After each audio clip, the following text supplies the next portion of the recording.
Vapros qo'ysam eng ko'p keladigan savol nima ish qilasiz? Nima ish qilishimni aytayim.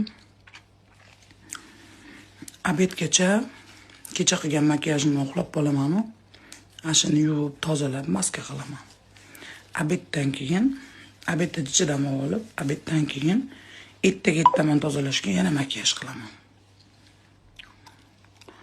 Bir so'z bilan aytganda, men uchun ishlashadi. So'ravermanglar. Amirxonda ham achchig'i kelyapti. Yig'lama ya, sopsaniki, yori sopsaniki. Ostonasi ajriq bosgan uy